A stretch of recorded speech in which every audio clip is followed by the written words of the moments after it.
ಇಂದಿನಿಂದ ಒಳ ಮೀಸಲಾತಿಯ ಗಣತಿ ಪ್ರಕ್ರಿಯೆ ಆರಂಭವಾಗುತ್ತೆ. ಹೌದು, ಇಂದಿನಿಂದ ಎಸ್ಸಿ ಜಾತಿಗಳ ಒಳ ಮೀಸಲಾತಿಯ ಗಣತಿ ಪ್ರಾರಂಭವಾಗಲಿದೆ. ಮೇ 17ರವರೆಗೆ ಜಾತಿಗಳ ಹೊಸ ಒಳ ಮೀಸಲಾತಿಯ ಗಣತಿ ನಡೆಯುತ್ತೆ. ಬೆಂಗಳೂರಿನಲ್ಲಿ ಮುಖ್ಯಮಂತ್ರಿ ಸಿದ್ದರಾಮಯ್ಯನವರು ಈ ಬಗ್ಗೆ ಒಂದು ಕ್ಲಾರಿಟಿಯನ್ನು ಕೊಟ್ಟಿದ್ದಾರೆ. 2011ರ ಜನಗಣತಿಯಲ್ಲಿ ಜಾತಿಯ ಸ್ಪಷ್ಟತೆ ಅನ್ನೋದಿಲ್ಲ, ನಿರ್ದಿಷ್ಟ ಅಂಕಿಅಂಶಗಳು ಬೇಕಾಗುತ್ತೆ ಅಂತ ಸಿದ್ದರಾಮಯ್ಯನವರು ಹೇಳಿದ್ದಾರೆ. 2011ರ ಜನಗಣತಿಯಲ್ಲಿ ಜಾತಿಯ ಸ್ಪಷ್ಟತೆ ಅನ್ನೋದಿಲ್ಲದೆ ಇರೋದ್ರಿಂದಾಗಿ ನಿರ್ದಿಷ್ಟ ಅಂಕಿಅಂಶಗಳು ಬೇಕಾಗುತ್ತೆ. ಹಾಗಾಗಿ ನಾಗಮೋಹನ್ ದಾಸ್ ಆಯೋಗ ಸಿದ್ಧತೆಯನ್ನ ಮಾಡಬೇಕು. ಹಾಗಾಗಿ ಇಂದಿನಿಂದ ಎಸ್ಸಿ ಜಾತಿಗಳ ಒಳ ಮೀಸಲಾತಿಯ ಗಣತಿ ಆರಂಭ ಆಗುತ್ತೆ ಅಂತ ಸಿದ್ದರಾಮಯ್ಯನವರು ತಿಳಿಸಿದ್ದಾರೆ. ಮೇ 17ರವರೆಗೆ ಜಾತಿಗಳ ಒಳ ಮೀಸಲಾತಿಯ ಗಣತಿ ನಡೆಯುತ್ತೆ. ಇನ್ನು ಗಣತಿಗಾರರಿಗೆ ಮೇಲ್ವಿಚಾರಕ್ಕೆ ತರಬೇತಿಯನ್ನು ನೀಡಲಾಗಿದೆ. ಮನೆ ಮನೆಗೆ ಹೋಗಿ ದತ್ತಾಂಶವನ್ನು ಸಂಗ್ರಹಿಸಲಾಗುತ್ತೆ. 65,000 ಶಿಕ್ಷಕರು ಸಮೀಕ್ಷೆಗೆ ನೇಮಕವಾಗಿದ್ದಾರೆ. ಸಂವಿಧಾನದ 341 ಕಲಂ ಅಡಿ 101 ಜಾತಿಗಳನ್ನು ಗುರುತಿಸಲಾಗಿದೆ. ಯಾವುದದು ನೋಡಿ, ಇಲ್ಲೊಂದು ಸ್ವಲ್ಪ ಗೊಂದಲ ಇದೆ. ಎಡಬಲ ಅಂಥೇಳಿ ಈ ಬೋವಿ, ಲಂಬಾಣಿ, ಕೊರ್ಮ, ಕೊರ್ಚ ಹೀಗೆ ಉಪಜಾತಿಗಳು ಬರ್ತವೆ. ಸೊ ಹಾಗಾಗಿ ಸ್ಪಷ್ಟ ಚಿತ್ರಣ ಅನ್ನೋದು ಬೇಕು. ಒಳ ಮೀಸಲಾತಿ ಮಾಡುವುದಾಗಿ ಪ್ರಣಾಳಿಕೆಯಲ್ಲಿ ಹೇಳಲಾಯಿತು. ಅದನ್ನು ಈಡೇರಿಸುವಂತಹ ಪ್ರಕ್ರಿಯೆ ಕರ್ನಾಟಕದಲ್ಲಿ ಅಧಿಕಾರದ ಚುಕ್ಕಾಣಿಯನ್ನು ಹಿಡಿದುವಂತಹ ಕಾಂಗ್ರೆಸ್ನ ಬದ್ಧತೆ ಅಂತ ಸಿದ್ದರಾಮಯ್ಯನವರು ತಿಳಿಸಿದ್ದಾರೆ.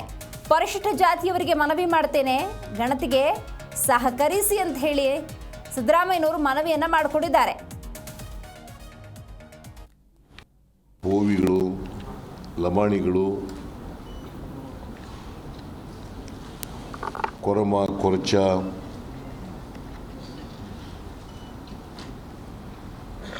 ಇತರೆ ಜಾತಿಗಳೆಲ್ಲ ಬರ್ತವೆ. ಅದರಲ್ಲಿ ಇತರೆ ಉಪಜಾತಿಗಳೆಲ್ಲ ಬರ್ತವೆ.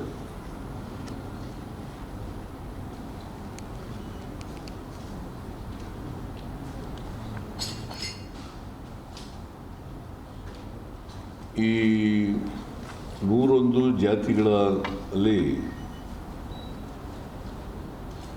ಎಂಪಿರಿಕಲ್ ಡಾಟಾ ಇರಲಿಲ್ಲ.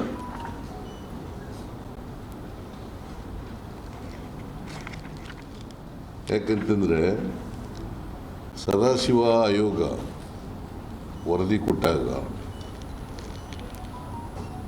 2011ರ ಜನಗಣತಿ ಮೇಲೆ ಆಧಾರದಲ್ಲಿ ಜನಸಂಖ್ಯೆಯನ್ನು ಗುರುತಿಸಿದರು.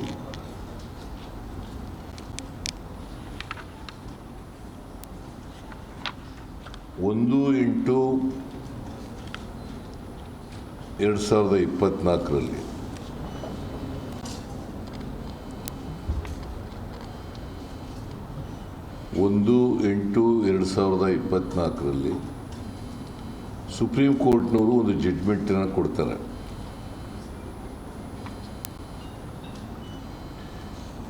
ಇದು